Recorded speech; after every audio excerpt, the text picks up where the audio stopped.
All right, and that was some great music from DJ Vulture. Hi, I'm Timothy Keem O'Brien, and I want to welcome you all here today to Kemo's Den of Iniquity. Folks, I've got a rare treat on the line here with us today. Someone that I've worked with in the past in my days in Chicago. Someone who, oh my gosh, I actually partnered up with, and that's very hard for me to do, as we've discussed in previous episodes, folks. I've actually paired up with this fine gentleman in a project that we'll discuss a little bit later on in the show here. But I'd like to bring on the air for you for your listening pleasure, Ramon. Ramon, are you there with us? Yes, I am. How you guys doing today? Well, we're just fine out here in good old Virginia. How are you doing in Chicagoland? Oh, it's wet right now. It's wet. Is it wet because you're there, or is it just wet because it's weather wet? Both. Excellent. Well, that's a great answer. You're already starting this off perfect. So just for full transparency, because that's what I'd like to do with all my guests and my listeners, Ramon and I have worked in the past, like I said, in Chicago, and we partnered up on a great project that I'm very proud of. I still have a lot of tapes and a lot of YouTube videos on. But Ramon, you and I started working with Salsation, and can you talk a little bit about Salsation and your relationship with Salsation? Sure. Salsation is a theater company here based in Chicago. We formed in 1998. We are initially we were a all Latino theater company. And the reason why we were all Latino theater company was because there was a voice missing in the improv sketch community in the Chicagoland area. And that voice was the Latino Hispanic voice. There were other groups out there who were represented. There was a group called Weeby Negroes. There was another group called Stir Friday Night, which were an Asian group, and the Weeby Negroes was an African-American group. And, we just didn't feel that, our voices were being heard. We were paying a lot of money to get onto the stages and attend the schools of Improv Olympic, Second City, and another theater called The Annoyance. And we just felt that we weren't being properly represented. So quite a few of us got together, formed Salsation, and here we are. That's this many years later. Excellent. That's right.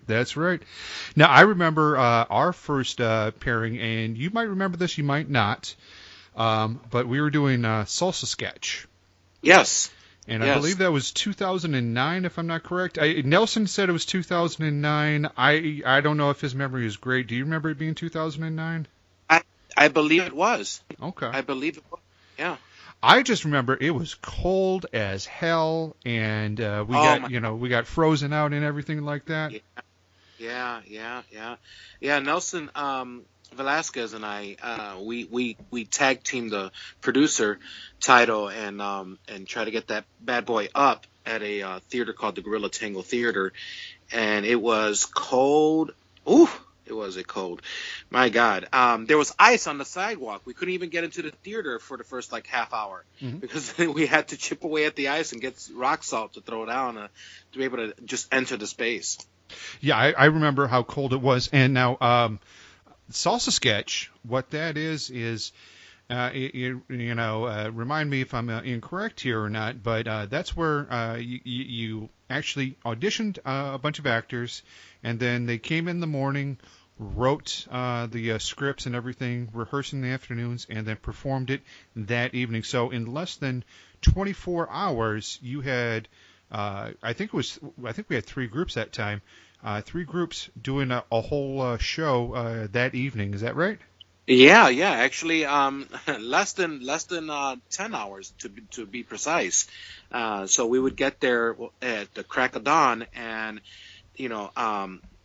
assign people to groups and to their directors. Had 3 different directors, and you would come in, bring ideas with you as to what you think you might want to talk about, and then the director's responsibility was just to pull the best out of you. And it would start off with just a suggestion, some improv was done, sketches were written, and performed that same day. Mm-hmm. Now, if I remember right, I was working with Nelson. I think he was an actor in my group, but I believe you were the director of my group. Is that correct? Wow, God, I did 3 of them. Mm-hmm. I remember you played the Black Obama. Well, I actually played the White Obama. Oh, I'm sorry, the White Obama. That's right. I am Canadian. Yes, a lot of people have mistaken me for Obama in past years. But no, I played the White Obama. Yes. Oh, my God. And you did a hell of a job, too. Well, I had a great director, let me tell you. Well, the reason why I bring that up, Ramon, is now myself, I had very little improv experience. As a matter of fact, I was on that in that audition on a fluke. The only other improv I've ever done, and I'm not an actor type person. I'll get on stage and be stupid, but the only other acting type thing I've done, or improv thing I've done, was Mentos Junkies down in southern Illinois, where we went to Paducah, we went to Carbondale, and we went to this the thriving metropolis of the city metropolis, and Redbud. We hit those 4 cities all the time, but I had never done like improv like you guys had done, and thank you for saying I did a hell of a job. I appreciate that. But, oh yeah.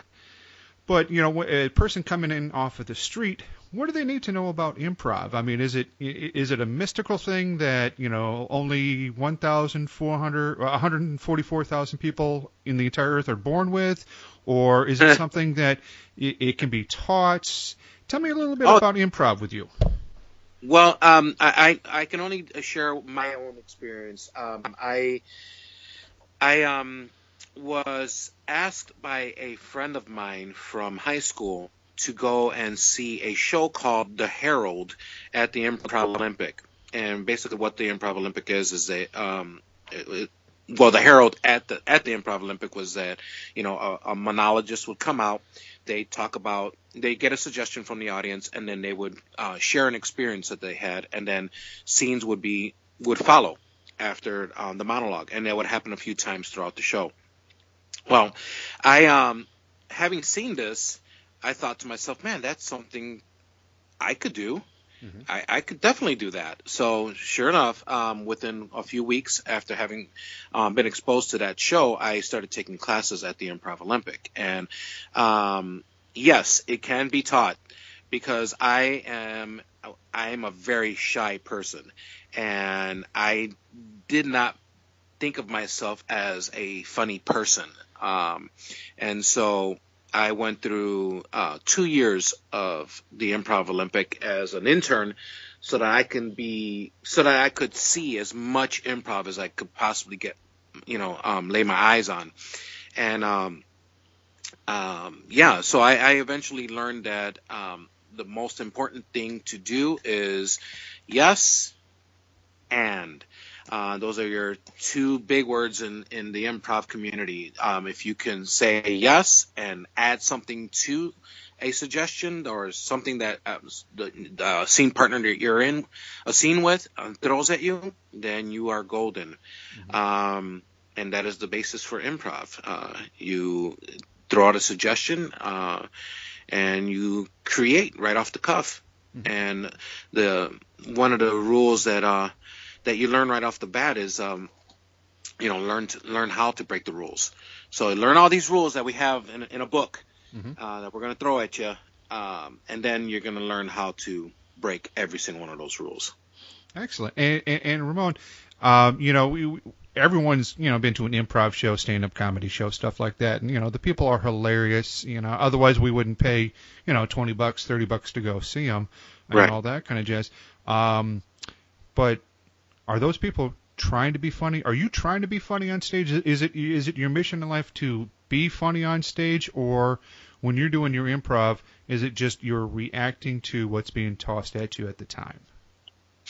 It's a little bit of both. I hate to say it that way. A good improviser will be there for their fellow actors. So, one of the rules that you learn is to give gifts in a scene. So say you and I are doing a scene, and the location that has been thrown out is bathroom, and you start off the scene brushing your teeth, and then I come in and I add by either adding a roll of toilet paper to the bathroom, or try to add something to the scene. The responsibility of each actor is to make each other look good. Mm-hmm. And if you have a team and if you're in sync, if you have gelled, then you will have a good show. Or at least I think you will. And even the bad ones are good. Mm-hmm. There you go. And that whole trust between the actors and all that, it's definite. It's a definite comfort on stage, because when you're on stage, I mean, I still get butterflies in my stomach. I think I think anyone would be lying to you if they said they never got butterflies in their stomach. Because, oh my God! Yeah, you still get butterflies. Yeah. But I think one thing that I've learned in my life is to use that energy, that nervous energy, and expel it to my fellow actors, expel it to the audience members that are out there. And by the time I'm off the stage, I'm exhausted. I've got towels, and I've got people putting me in a jacuzzi, and I've got my champagne going on, my cigar going on, my massages going on, and I know you do that too, because that's where I learned it from. Yeah. Thanks, by the way, for the massages that you've given me in the past. I do appreciate that. Not a problem. And there'll be pictures of those massages on our website here on the show notes. Look for those, folks. Yeah, I gotta say that it is definitely it can definitely take a toll on you. I've never done anything like improv where it's just you put your all into it. Or at least I do. And I try, to just, get as much physicality out of it, put in as much,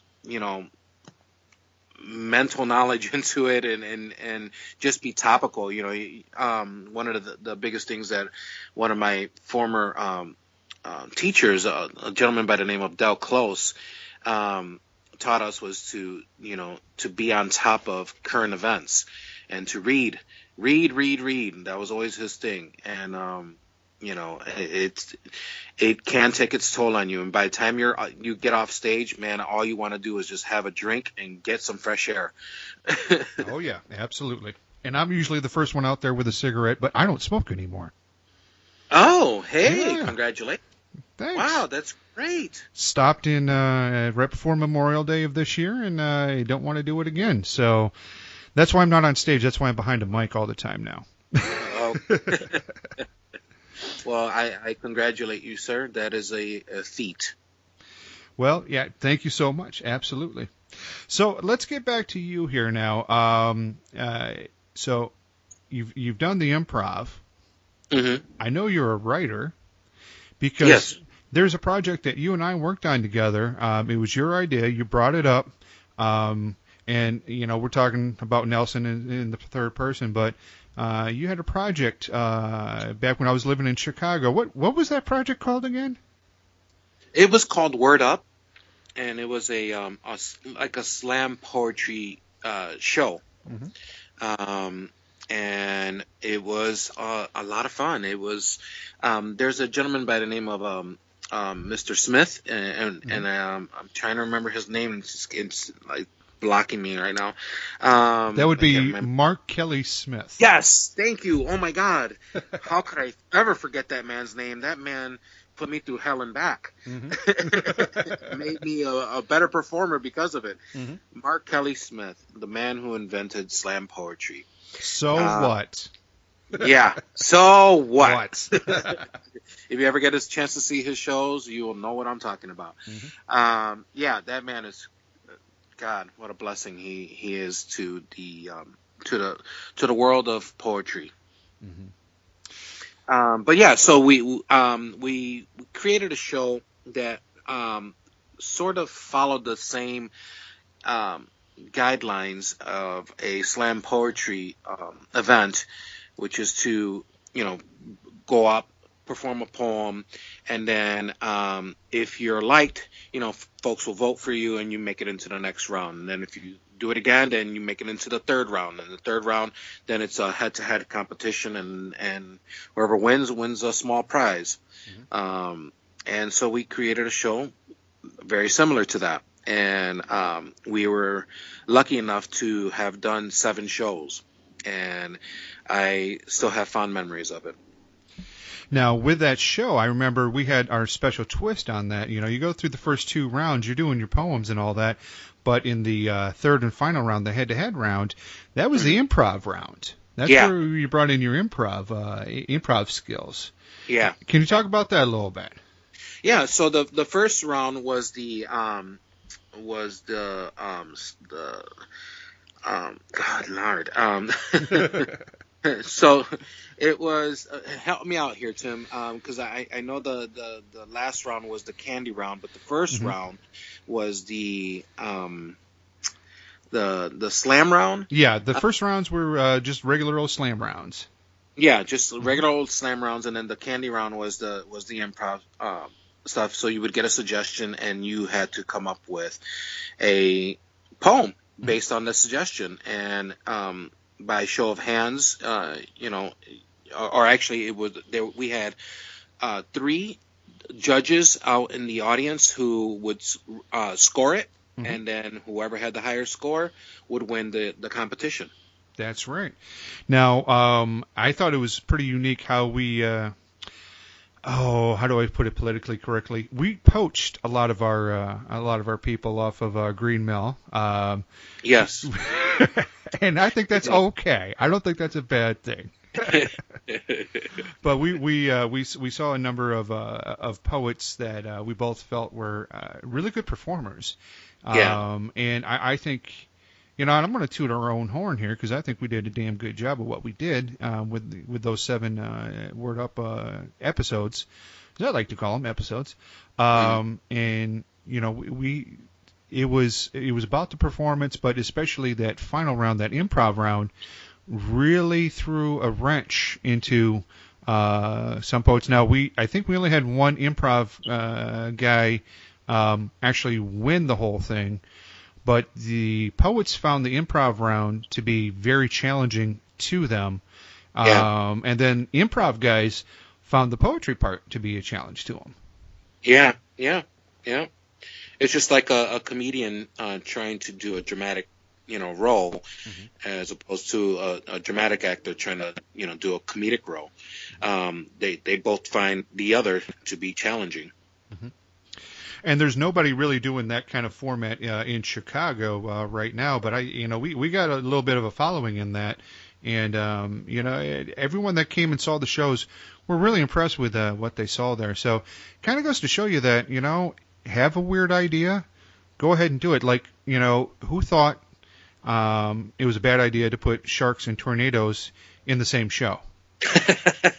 I mean, come on. We're on Sharknado number 7 or 8 right now. But is it Revenge of Sharknado now? Or something? Yeah, I think it's Jason versus Sharknado or something like that. What it was. That's yeah. But it's just ideas like that, and ideas that you get when you're on stage in improv and all that. And moving back to improv for just a second, because I definitely want to dispel a lot of the mystery behind improv and all that. So when you're on stage doing improv, is it just really right off the top of your head, or is there a lot of practice and rehearsal behind the improv? My God. Oh, yeah. Yeah, with anything that you find interesting and important to yourself, it's all about what you put into it. Obviously is what you get out. So with improv, yes, if you have a team that you're working with, you meet on a regular.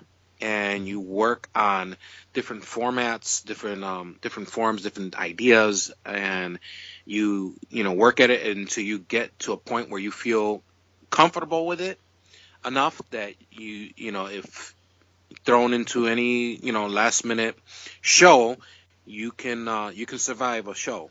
Mm-hmm. And it's all about practice. And you don't have to do 15,000 hours of practice, but it helps. No, it definitely helps. But I mean, as long as you're meeting up with your team at least once a week, I think you're good. Mm-hmm. Excellent. Good to go. All right, so Ramon, we're going to shift gears a little bit here. We've been talking a lot about the past, which is always good. We need to know where we come from, right? Yep, exactly. Right.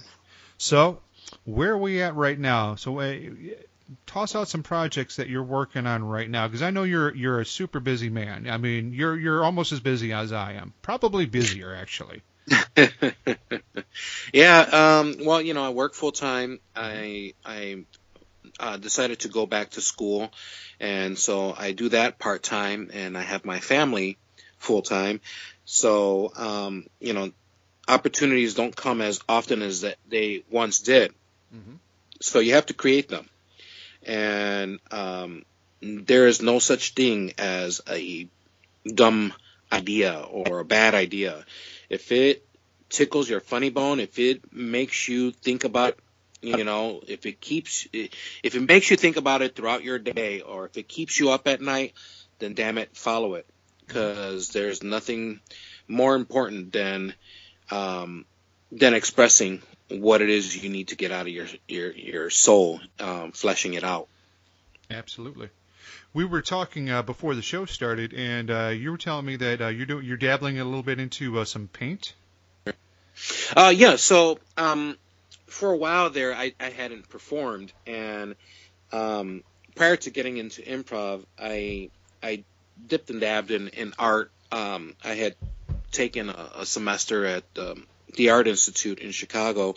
I had won like third place in an art competition my senior year, and to be honest, I didn't even think my work was all that to deserve the third place. But hey, we're our own worst critics sometimes, and so I received the scholarship and went and learned a little bit, and from that experience, I would just dabble in freehand sketches, and I studied a lot of Salvador Dali and Frida Kahlo. And then I was, like I said, about a year ago, I found myself not in any shows, and so I found I needed an escape, somewhere to put my energies into. And so a friend of mine from my job, he became what is known as a slap artist, and I don't know if you know what that is, but it's basically taking artwork, putting it on, or creating artwork on U.S. mail labels. Mm-hmm. So the U.S. postal mail labels the to and from, and you just create artwork on top of that. And it's been a growing trend for quite some time, a few years now. Mm-hmm. Well, he has a character called the Lucky Gnome character, and so he got me into it, and I started creating slap art. Mm-hmm.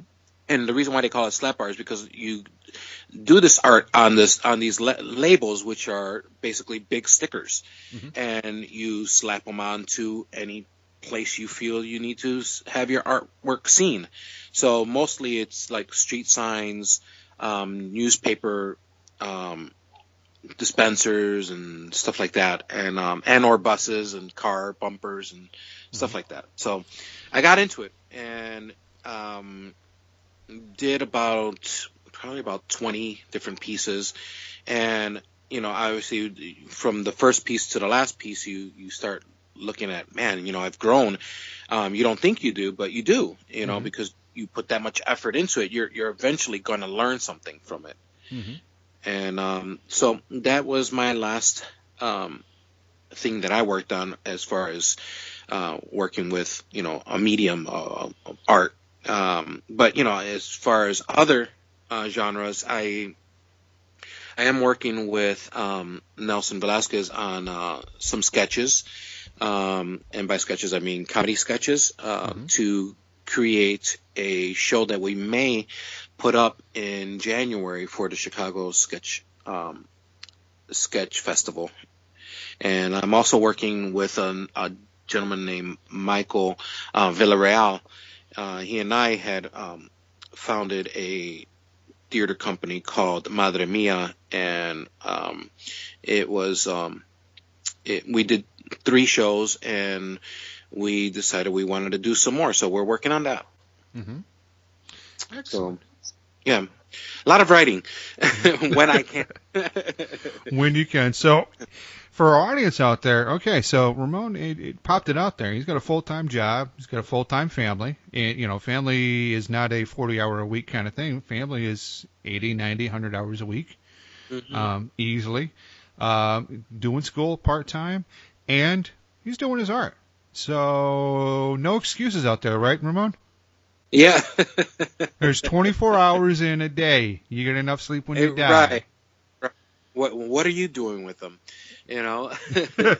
The biggest, one of the biggest lessons I've ever learned, or tips that I ever learned, was that a gentleman by the name of Samuel Betantes said to me, utilize chunks of time. If you are on a bus waiting to get to work, utilize that time. If you are waiting in line at the grocery store, utilize that time. Utilize the time anytime you get, even if it's 10 minutes, utilize that time. Write something down, sketch something, do something that's going to help you express yourself.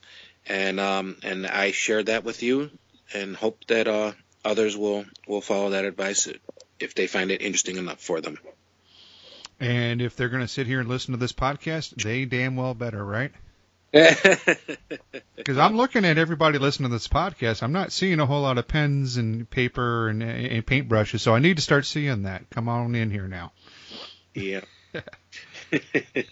Good deal. All right, so Ramon, are you ready? Are you ready for the Satanic 7 questions? Dun, dun, dun, dun. I am ready. Now, I already checked ahead of time. Ramon is not a Satanist, as far as I know. Right. Okay, good. And those 13 virgins that you sacrificed in your backyard last week had nothing to do with anything, right? I don't know what you're talking about. Exactly. That's why I didn't deliver them. By the way, they weren't virgins because they were in my van, so I'm sorry. Oh. All right, so let's remind everybody here, we are scoring this. So Ramon, you will get a score at the end of these questions. All right. We do have so far one person that has scored perfect. It was not Nelson. He did not get perfect. I will just let you know, for full transparency, I wrote the questions. I got 3 right, 4 wrong.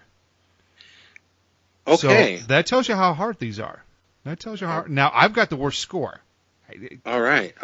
These are questions we don't ask. We don't ask you're why. You're making me sweat. So, we will get these questions rolling here for you. You ready for your first question? Yes, sir. All right. Your first question is, what is the allure to being an artist, and do you live up to the myth, or do you perpetuate the myth of being an artist? It's so funny. I don't look at being an artist as a lure. I mean, if you like, well, it all depends on what kind of an artist you are. But but I think as a base, most artists are struggling to get their work out there, and are the whole starving artist thing, and it's not an allure to me, especially since I'm a big guy. I like to eat, and when I don't have food, I get hangry. So yeah, I don't think there's an allure to it. I think it's just something you do. Or at least for me, it is. It's something that I do to express my inner self, and out into the world. So, yeah. Okay. I'm going to give you a half one on that. I'm going to give you half one because you're not that big of a guy. I'm a bigger guy than you are. You're not that big of a guy. You're a beautiful man. You're very alluring. Come on now. All right. So I'm going to give you a half. I'm going to give you a half one on that. Okay. All right. So I told you this ain't easy. People come on the show and they're thinking, "Oh, I'll get those satanic 7 questions right. I'll get all 7 of them." No. No, you won't. This ain't NPR, kids. This ain't NPR. All right. Question number 2. All right. Can art be defined for everyone? Better yet, should art be defined for everyone? No. I mean, it's so subjective. What I like or what you like is, my mother may not like. Yeah.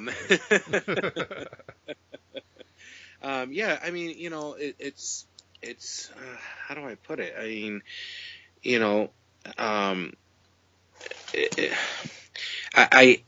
I wouldn't want somebody to tell me, what art is, because, I've seen so many artists out there who I feel personally should be in a museum and are not, and unfortunately that's the world of art. You work hard at it, and some people see you, some people don't, and depending on who's seeing your work, it could stay in that room or it could be in a museum. As far as like, drawing and painting and all that, but I guess it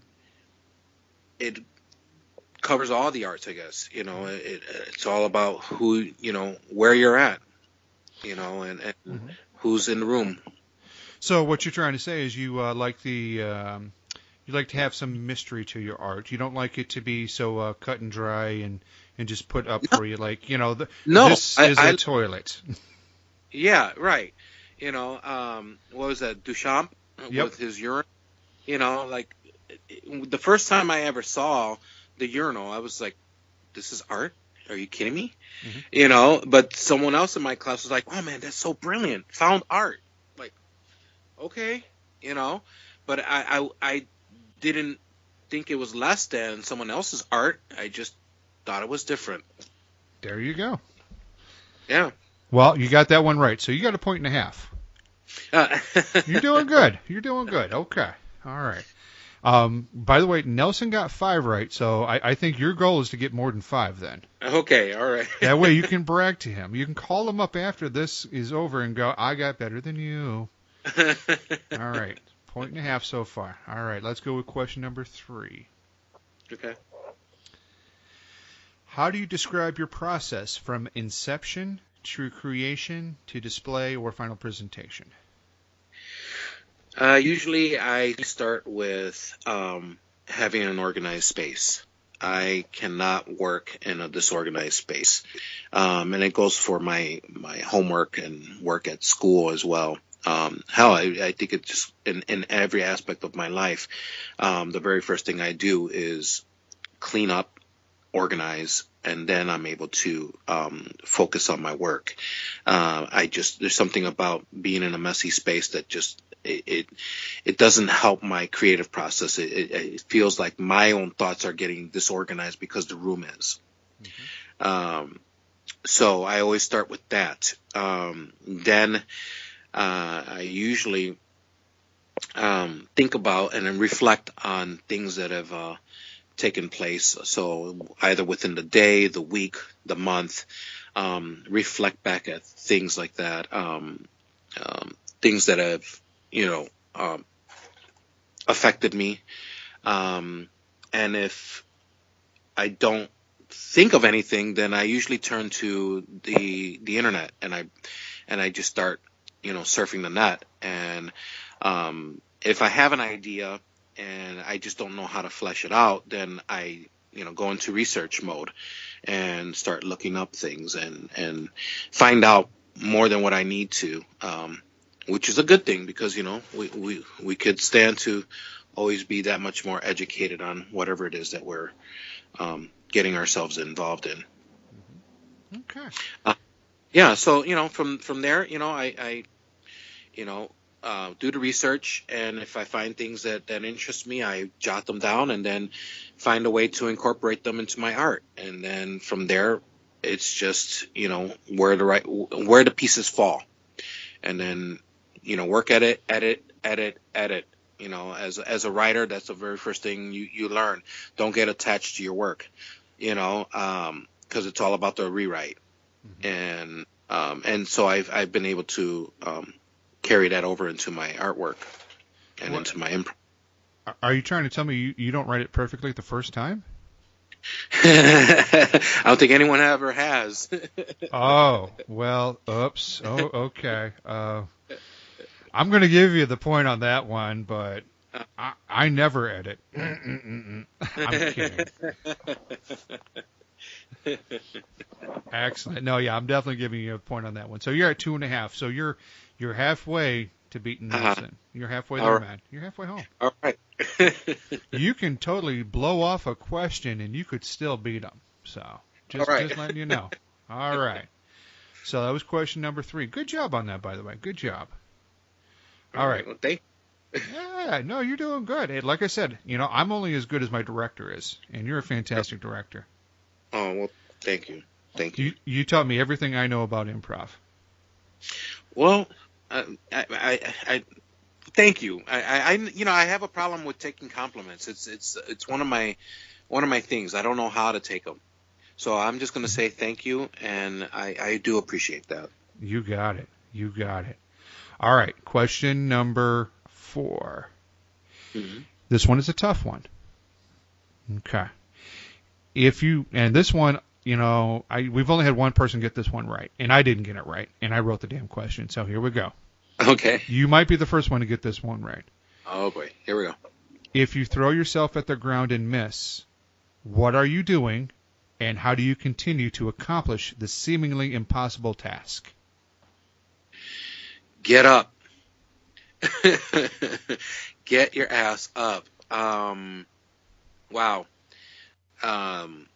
One of my life lessons I've learned back in the day is I used to be a punker, and I used to enjoy going into slams in the mosh pit. And one of the things that you learn right from the very beginning is, if you fall, get the hell up. Don't think about it. Get up. There's no time to think, or you will get crushed. And so that for me has always been a life lesson, especially since the very first time I went into a pit, I fell, and I was like, oh, well, this isn't so bad. Oh, God, there's a boot to my jaw. So, you learn very quickly to get up off your laurels and do something. No matter what it is, just get up. I think a large part of getting up is not just, getting up, is just reflecting. Mm-hmm. I believe it was Albert Einstein said that, it's like something to the effect of, you work on something for 6 days and you give yourself that 7th day to rest, so that you can approach the problem with a different light. And I completely agree with that. And I'm not doing his quote any justice, but it's something along those lines. And get up, don't sit. Make sure that your work is your priority. Even if you do take a little bit of a break, make sure that that's on the fire. Don't take it off the fire.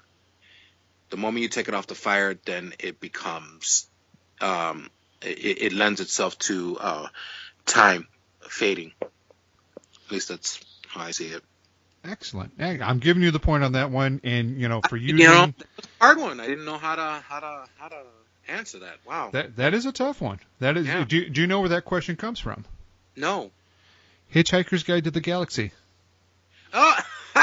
It's the secret of flying. Oh, nice. But I like your answer better. So we're going to give you that one.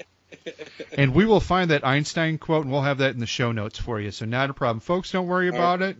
He may have murdered it a little bit, but that's okay. That's what improv's all about. You murder it a little bit, and you're going to go get some knowledge on your ass. Yeah.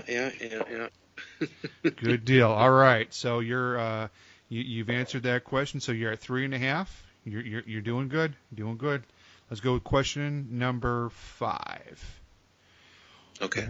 What is the question you are always asked that you dislike, and why do you hate that question? Well, I'm going to relate it to doing improv and learning improv. The question I hate the most is, oh, you do improv? Oh, you're a comedian? Tell me a joke. God, I've always wanted to strangle every single person who's ever asked me that.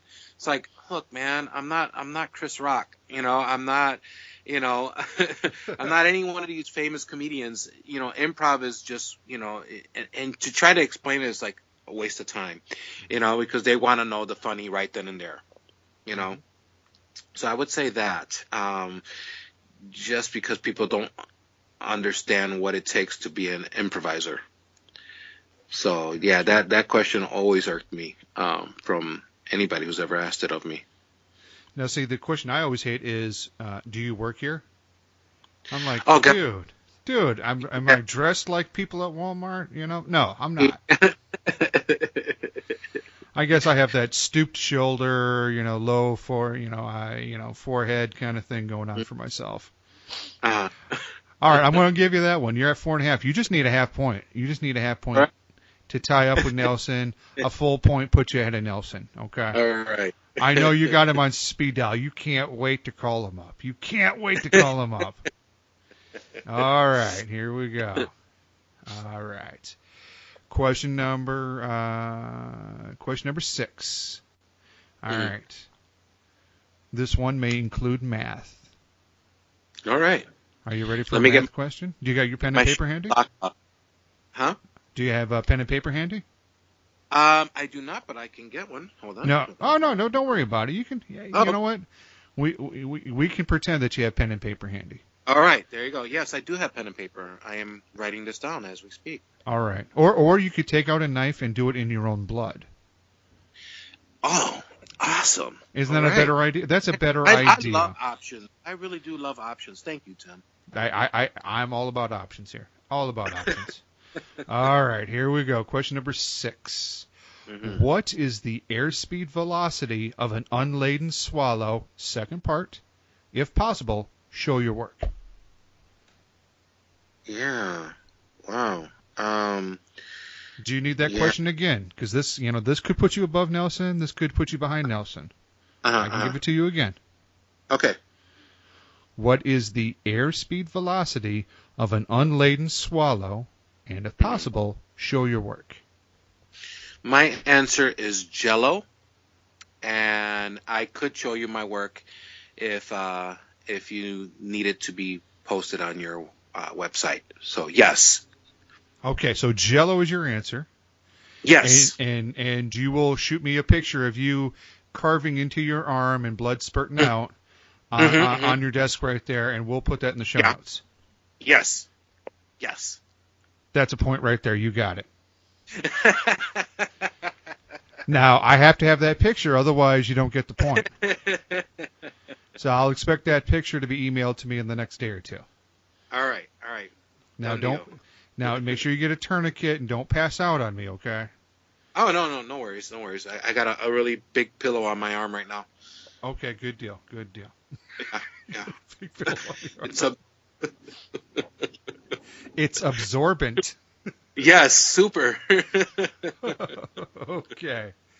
All right. So now you have beaten Nelson. So this one is just for honor and all that kind of jazz.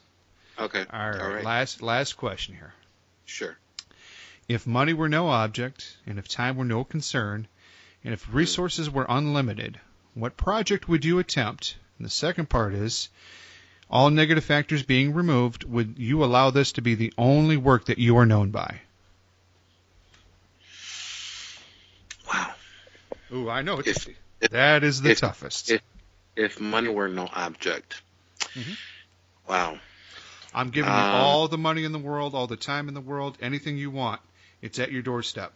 What you going to do? I always wanted to start up that circus. I would say open up my own improv school. Mm-hmm. Just open up a theater company and get a chance to work with youth. I have a background in working with teenagers and with improv and with back in the day I used to do the Say No to Drug campaign. Mm-hmm. So I did that, and I also was with a theater company called the Pegasus Players, and we did a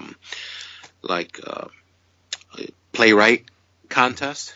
Mm-hmm. And all three of those I would love to be able to figure out a way to incorporate that into the curriculum of a school, of a theater school, and just be able to work with youth, because they are our future. Mm-hmm. Now, would that be the only thing you want to be known by then? If you got the school, that's the only thing you're known by. Are you good with that? Yeah. You know what? Honestly, I think, we don't honor our teachers as often as we should. And if all I'm known for is providing a place where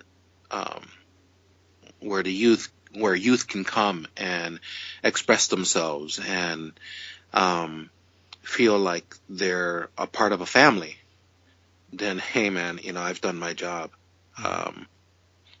Yeah. Now, to get the school built, would you be willing to run a telethon? I'd be willing to do whatever it takes to get that school up on its feet. Okay, well, that'll be Season 2's project then. We will find out what Ramon is willing to do, really, to get his school up and on its feet and actually happen. So, all right. Folks, I think we're going to have our first telethon in Season 2. Are you ready to run a telethon, Ramon? Yeah.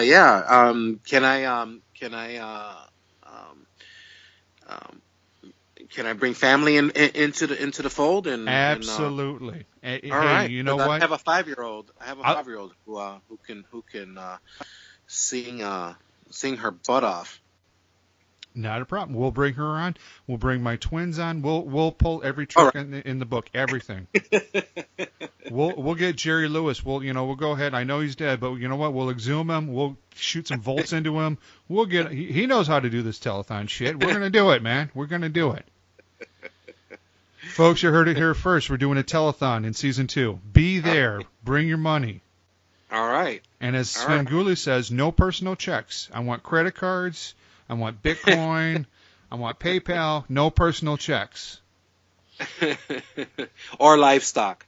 No livestock. God, no. You're bringing in a chicken, it better be fried from Harold's. I'm just saying. All right. Great. Well, Ramon, I tell you. I'm sweating over here. I'm sigh of relief. Whew.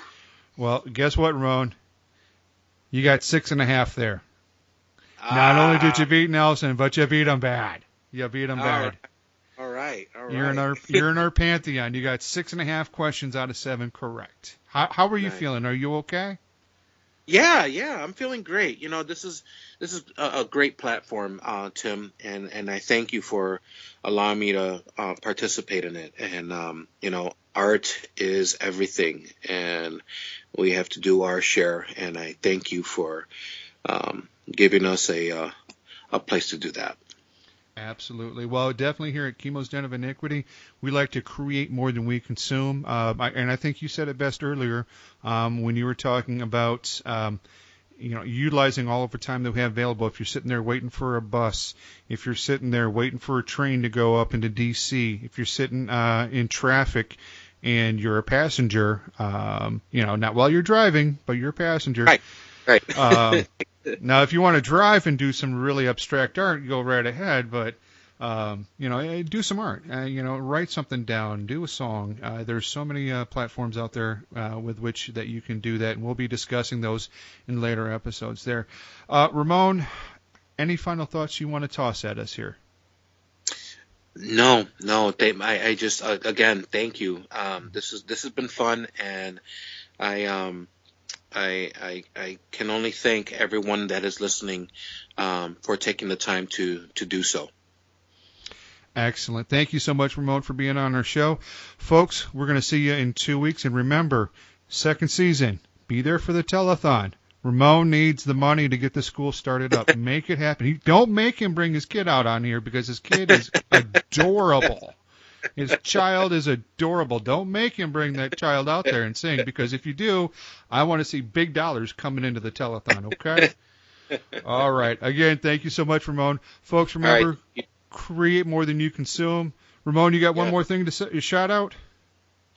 Yes, actually, I would like to give a shout out to my wife, Carla, my daughter, Frida, my mother, Maria, my father, Ramon, and everyone else who has made an impact in my life, and including you, and including Mr. Nelson Velasquez and Michael Villarreal. Perfect. Thank you, guys. Perfect way to end this show. Thank you so much. And everyone, have a great next 2 weeks. We expect to see what you got going on. And email us at kdoipodcasting@gmail.com. And until next time, we'll see you then.